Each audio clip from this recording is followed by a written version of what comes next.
তো বন্ধুরা চলে এলাম, আজকে একটা নতুন ব্লগ স্টার্ট করছি এখন থেকে। এখন হচ্ছে দুপুরবেলা, এখন 2টো বাজছে। তো আজকে এই ভাত বেড়েছি, আর আজ তো বৃহস্পতিবার, তো আজকে বেশি কিছু মেনু হয়নি, সবই তো নিরামিষ। এই হচ্ছে পালং শাক আর কুলেখাড়া শাক সেদ্ধ, আর এখানে হচ্ছে শুক্তো, আর এটা একটা চচ্চড়ি, এইসবই হয়েছে আজকে। আর এই হচ্ছে আলু ভাজা, উচ্ছে ভাজা, সব তিতো আর শাক। আর এটা সবজি দিয়ে ডাল দিয়ে ঝোল, কচু দিয়ে ঢেঁড়স বেগুন আলু সব মিশিয়ে ঝোল। তো এইটা দিয়েই ভাত খাবে লাস্টে। তো চলুন খেতে খেতে কথা বলি। তো কালকে তো ভিডিও একটুখানি করতে করতে বাকি রয়ে গেছিলো, তো এই জন্যে আজকে কাল শেষ হয়নি ভিডিও, আজকে শেষ হবে। ছেলের পাতে একটু শাক দিয়ে দিই।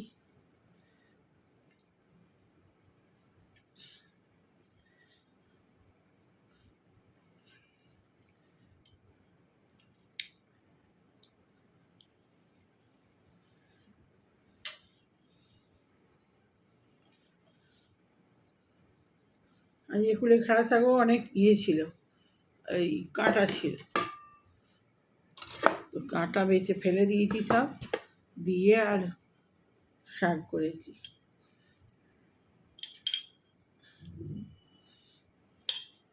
মেঘে অন্ধকার করেছে এক্ষুনি, মানে আবার তো নিম্নচাপ হয়েছে। হ্যাঁ, জলে জলেই এবছরটা মনে হয় যাবে, এবছর মনে হয় শীতকালেও জল হবে, যা অবস্থা।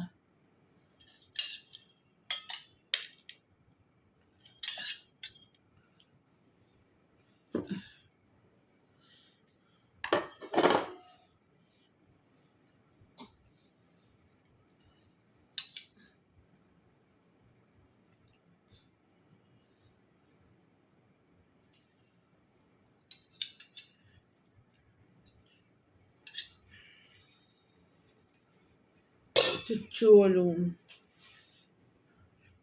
শুক্তো দিয়ে খাবে, আগে এগুলো খেয়ে নিই। ওষুধ খেতে ছেলে, ওকে দিয়ে বেশি এসব তরকারি হাবড়ি জাবড়ি আছে বলেই না আজকে বেশি কিছু দিইনি। সব শাক আর শাক, শাক আর তিতো, শাক আর তিতো।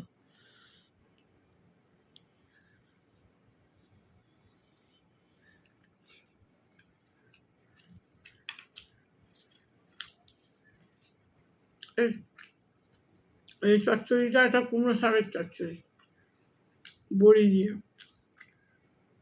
কুমড়ো শাক আমার একদম প্রিয়।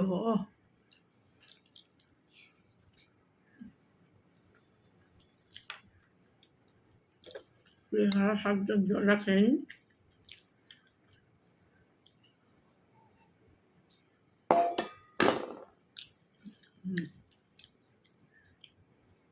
ছেলেকে আর কুমড়ো শাক দিইনি, কারণ কুলেখাড়াটা খাবে, 2টো শাক খাবে না।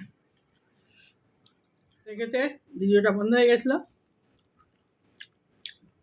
কুমড়ো শাকটা এত সুন্দর হয়েছে,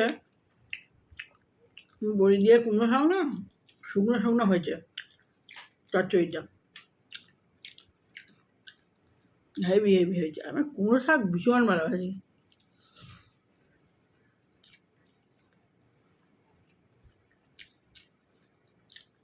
এই কুমড়ো শাকের নিয়ে একটা গল্প আছে। আমার বিয়ের প্রথম আমার মা শাশুড়ির বাড়ি ওই ওটা চাপাডাঙ্গা খানাকুল ওদিকে আছে না, পিয়াসারা, গজার মোড় পিয়াসারা, চাপাডাঙ্গার ওদিকে। তো ওখানে বাড়ি। তো গিয়েছিলাম নতুন বিয়ের পরে, আমার প্রণাম করতে নিয়ে গেছিলো আমার হাজব্যান্ড। তো এত সুন্দর ওদের রান্না, সে মানে কি বলবো। করেছিল কুমড়োর শাকের ঘন্ট, আর ভাজাভুজি করেছিল কটা, আর চিকেন বেশ দেশি মুরগি কষা কষা করেছিল। উফ! সে মুখে আমার আজও লেগে আছে। ওই টেস্ট মানে কোথাও পাইনি। এত খেয়েছি, এ করেছি। উম আমিও অনেক রকমভাবে আমার বাড়িতে তখন বাড়ি ছিল, ওখানে রান্না করেছি। কিন্তু ওই টেস্ট মারাত্মক, মারাত্মক। একদম ঘরোয়া রান্না কাঠের জালে। কাঠের জালের তো এমনি টেস্ট হয়। কাঠের জালের একটা রান্না আলাদাই। যত যাই রান্না করুন, কাঠের জালের রান্না আলাদা। আমার কর্তা খুব ভালোবাসতো। সারা শীতকাল শুধু আমি ওই চাঁদ উঠলে বলবে বায়না খিচুড়ি করো, নাহলে যাই কিছু রাঁধতে হবে। পূর্ণিমার সময়, পূর্ণিমার চাঁদের আলো খুব পছন্দ করতো আমার কর্তা। ওই চাঁদ উঠলেই বলবে মিতুল চলো। ঘুমিয়েও যদি পড়ি আমি, ওই চাঁদ দেখতে যেতে হবে। ওর বায়না ছিল। তো ওই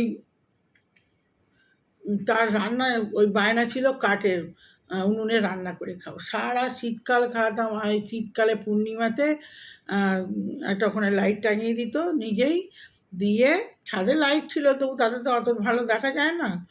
তো একটা লাইট টাঙিয়ে দেওয়া। আমার ছেলেও তখন ছোট ছিল, খুব আনন্দ পেত। ওই বাবার কাছে বসে থাকতো চাপাচুপি দিয়ে, আর আমি কাঠের জালে রান্না করতাম। ছাদেতে উনুন করে দিয়েছিল।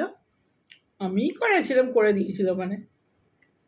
এই সারা বর্ষাকাল উনুনটা ঢাকা থাকতো, ঢাকা দিয়ে রেখে দিতাম। আবার শীতকাল এলে আবার রান্না হতো। তো খুব খুব ভালোবাসতো। তাই কুমড়ো শাকের গল্প মনে পড়ে গেল আর কি। তো সঙ্গেই মার শাশুড়ির বাড়ি নিয়ে গেছিলো। সত্যি এত অপূর্ব রান্না, মানে মারাত্মক, মারাত্মক। সে মানে বলা যাবে না। দেশপাড়া গাঁয়ের রান্না তো। আর রান্নার টাইমে ওরা খায়। প্রত্যেক মানে 12:30টার মধ্যে ওরা সমস্ত বাড়ির লোক খাওয়া হয়ে যাবে। এত মানে পারফেক্ট টাইমে খায়, মানে ওরকম দেখি রেগুলার। মাঠে ঘাটে কাজ করে, জমি জমা আছে। আর ওই মার শাশুড়ির ছেলেগুলো আমাদের কাছেই থাকতো না, আমার শ্বশুরবাড়িতে। আমার কারখানা ছিল তো, কারখানাতেই কাজ কারবার করতো।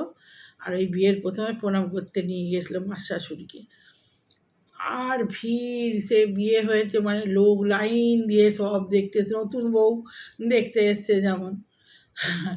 আর তখন ওই সব মানে মনে পড়লে কীরকম সব লাগে, স্মৃতি সব এখন। তো এই হচ্ছে কুমড়ো শাকের গল্প। যাক, গল্পটা ভালো লাগলে লাইক, কমেন্ট, শেয়ার, সাবস্ক্রাইব করে দেবেন। এরকম জীবনে অনেক বহু গল্প আছে। কখনো কখনো মনে পড়লে বলি, আর না হলে সাদামাটাই ভিডিও হয়ে যায়। তো চলুন, ভালো লাগলে। মার শাশুড়ির ছেলেরা মাঝে মাঝে আসে। হ্যাঁ, দেশের বাড়িতে আসে, এখানে আসে না। দেশের বাড়িতে আমার শ্বশুরবাড়িতে, ওখানে আসে। একজন তো ছিল, তারপরে বিয়ে থা করে আর এখন আর কম আসে খুব। তো ভালো লাগলে লাইক, কমেন্ট, শেয়ার, সাবস্ক্রাইব করে দেবেন চ্যানেলটা। আর একটা লাইক করে দেবেন। Bye bye. তো বন্ধুরা, হাঁটতে নেমেছি। এখন বাজছে 4টে, ভোর 4টে। তো এই ফুল তোলা হলো, ফুল তুলে আর হাঁটছি। আর অন্ধকার চারদিকে দেখুন। এই সময় হাঁটলে ফাঁকা, আর ঠান্ডা ঠান্ডাও থাকে। বেশ শিশির পড়ছে, ঠান্ডা ঠান্ডা, ভালোই লাগছে হাঁটতে। আর কদিন আগে নেমেছিলাম, তো তখন বেশ গরম ছিল। আর এবারে শিশির পড়ছে, তো একটু বেশ ঠান্ডা ঠান্ডা লাগছে। তো এখন ফাঁকা, এই সময় কেউ হাঁটতে নামবে না, তাও 2-1জন নেমে যায়। তো আমি বলি এই সময় ফাঁকা আছে, ভিডিওটা করে নিই। তো আমার এই ফুল তোলা শেষ হলো। ফুল তুলে নিয়ে আর এই আমি বলি এই সময় ভিডিওটা করে নিই, ফাঁকা থাকে। আর ছেলেও ওঠে, ছেলেও নামে এই সময়টা। ও রাত্রি অবধি পড়েছে কালকে, সামনেই পরীক্ষা আছে। তো রাতে পড়ে 1:30টায় শুয়েছে, ওকে আর তুলিনি। তো আমি একাই হাঁটতে বেরিয়ে গেছি। এখন তো অন্ধকার। ট্রেনের আওয়াজ পাচ্ছেন, কি সুন্দর ভোরবেলা লাগে ট্রেনের আওয়াজটা। আমাদের বেশি দূর নয়, কাছেই ট্রেনের স্টেশন। তো ট্রেনের আওয়াজটা রাত্রিবেলা বেশি পাওয়া যায়, খুব ভালো লাগে। আর ভোরবেলা বেশ গাছগুলো সবুজ সবুজ লাগে, তো খুব ভালো লাগে, ঠান্ডা ঠান্ডা। দেখে ওয়েদার দেখে মনে হচ্ছে যেন এবারে শীত শীত পড়বে, তা খুব ভালো লাগছে। তা চলুন আমি একটু হাঁটতে হাঁটতে আপনাদেরকে ভিডিও করে দেখাই। চারপাশ সব অন্ধকার। এটা আমাদের নিম গাছ, কদম ফুলের গাছ, চারিদিক অন্ধকার। চারিদিক অন্ধকার হলো কি, সিকিউরিটিরা আছে, গার্ড দিচ্ছে সব। সব বিল্ডিংয়ে একজন একজন করে সিকিউরিটি থাকে, আর সব অন্ধকার। ওখানে একটা কদম গাছ আছে, এখানেও একটা কদম গাছ ছিল, অন্ধকারে দেখা যাচ্ছে না। এখানে একটা বড় কদম গাছ আছে।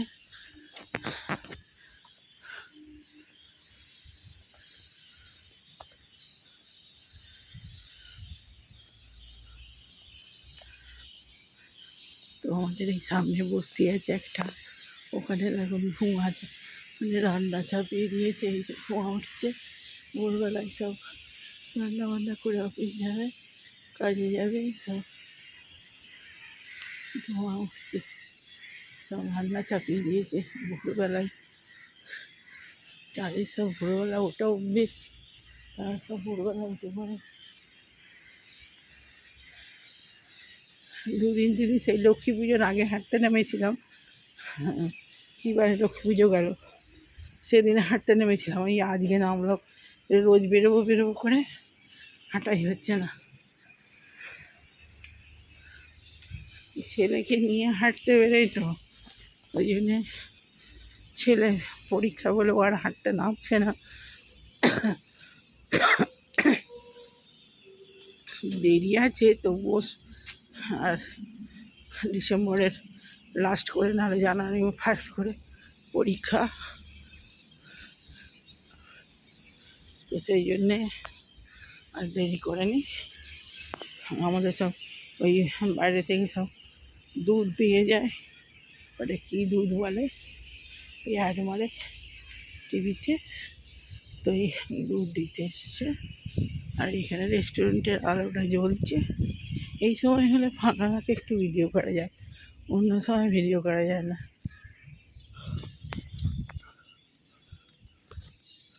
এখানে সব হলুদ হলুদ ফুলগুলো দেখুন কি সুন্দর লাগছে।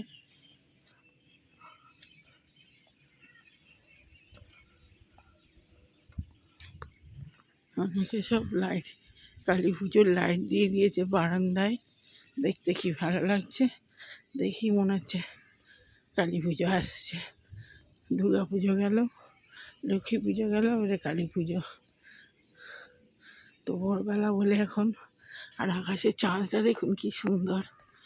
আমার এতে আসে না ঠিক মতো, খুব ভালো চাঁদ, চাঁদটা এবারে পরিষ্কার জল জল করছে। সামনেই পূর্ণিমা গেছে তো, চাঁদটা এবারে পরিষ্কার। তো বেরিয়ে পড়লে তাড়াতাড়ি হাঁটা যাবে না, তাড়াতাড়ি হেঁটে নিই। হ্যাঁ, এখনও আমাদের প্যান্ডেল খোলা হয়নি, কেননা এই লক্ষ্মী পুজো হয়েছে ওই প্যান্ডেলেতেই, ওই জন্য হয়নি। অন্ধকার হয়ে আছে একদম, এগুলো একদমই অন্ধকার, লাইট নেই, আছে কম পাওয়ারের লাইট দেওয়া আছে এখানে, ওই জন্য একদম অন্ধকার। ঝাপসা ঝাপসা লাইট। ঘুম থেকে উঠে পড়েছে সব, একজন হাঁটছে, ওই দিকে হাঁটছে। তো চলুন আমি তাড়াতাড়ি চটপট করে হেঁটে নিই। হ্যাঁ, আর এই যে আমার সাথে সাথে চাঁদও হাঁটছে।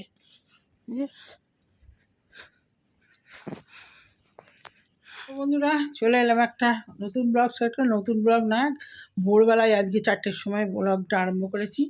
তো আমার এই চান ফান করে আর এই হচ্ছে পুজো শেষ করে আর এই রেডি হয়ে নিয়েছি।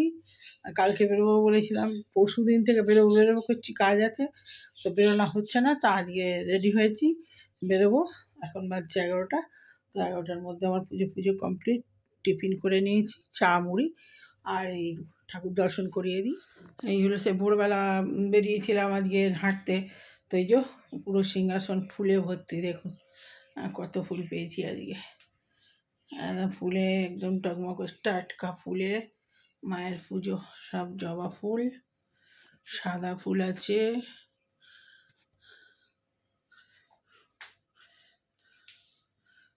নারায়ণকেই ফুল দিয়েছি।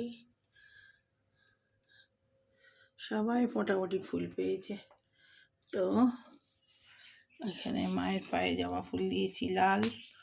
তো তো এই হলো বজরংবলী। মা দুর্গাকেও লাল জবা দিয়েছি, এই যে। তো আর এই আমার গোপুসোনাকে দিয়েছি, গোপুসোনা। তো চলুন, ছোট করে পুজোটা দেখিয়ে দিলাম। তো এবারে বেরোবো, ফিরে পড়বো, কাছেই যাব। তো চলুন, পরে আবার কথা হচ্ছে।